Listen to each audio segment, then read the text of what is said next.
Good evening. I'm Admiral Scott Swift, the commander of U.S. Pacific Fleet. I've got a brief statement to make, and I'll take your questions following that statement.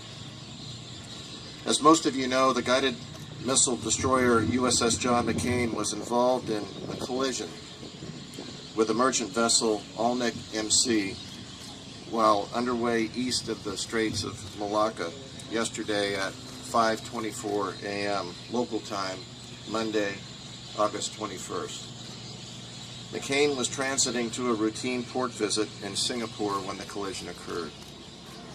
Right now, we are still searching for our 10 missing sailors. That remains our focus. Our thoughts and prayers continue to be with the families of those sailors and the families of our sailors who were injured. Ships and aircraft from the Royal Malaysian Navy and Republic of Singapore Navy joined search efforts yesterday and continue to provide assistance along with aircraft from the USS America. The U.S. Navy and Marine Corps divers joined the search today, assessing sealed compartments in damaged parts of the ship.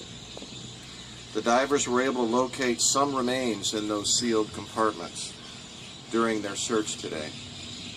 Additionally, the Malaysian Navy has reported that they have located potential remains. They are working to confirm and identify those remains. As more information comes in, we will make it available.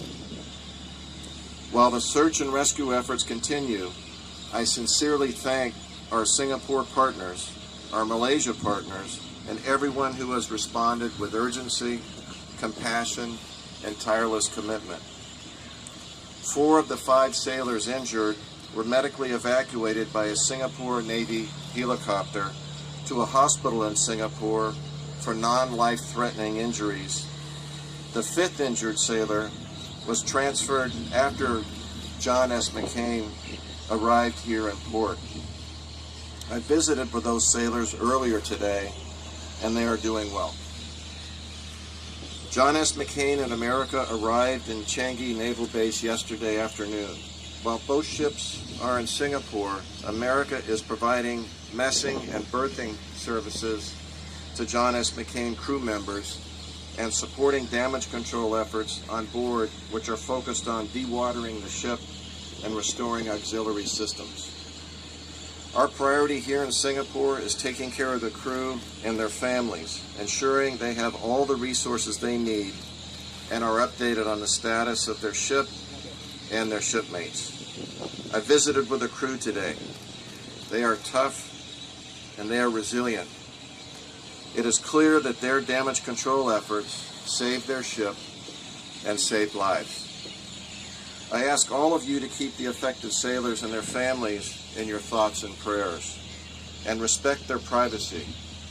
Families who are seeking information can call our crisis hotline, and we are continuing to provide updated information as soon as we get it via social media accounts and the 7th Fleet website. From my visit in John S. McCain today, I can tell you that she has sustained significant damage to her port side aft. The flooding was halted, but the extent of the damage is still being determined. We will conduct a thorough and full investigation into this collision, what occurred, what happened, and how it happened. As you know, this collision happened within 2 months of one another.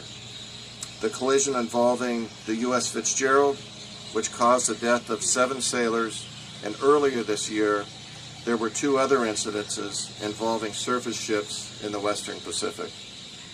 One tragedy like this is one too many. And while each of these 4 events is unique, they cannot be viewed in isolation. I welcome the broad, comprehensive review announced by our Chief of Naval Operations.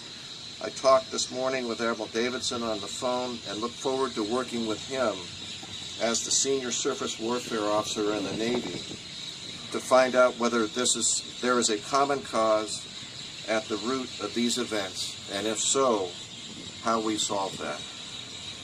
We will implement the operational pause that sea announced across all fleets, and that will include all units in the Pacific and will be completed by August 28th. In addition, I have directed a second phase that will be focused on all surface ships deployed in the Pacific, including those forward deployed naval forces in Yokosuka and Sasebo.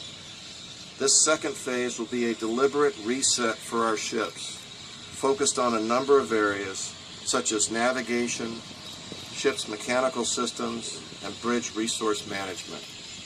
It will involve training and assessment by a team of experts with each ship and their watchstanders. And it will be phased in order to cover ships in port and on station at sea.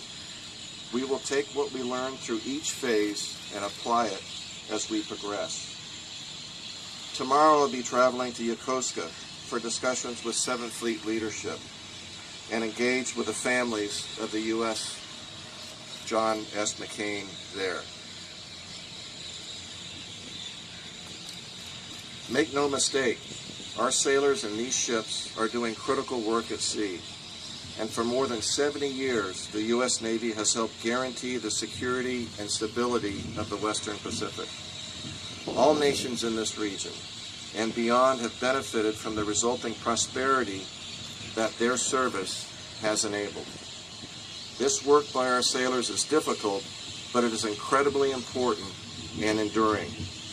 We owe it to sailors that man 7th Fleet and their families to answer the questions that flow from the uncertainty of what happened, how could it happen, and what can be done to prevent such occurrences in the future. We owe it to each and every one of them to pursue answers to these questions and others that may be on their mind. We are absolutely committed to doing just that.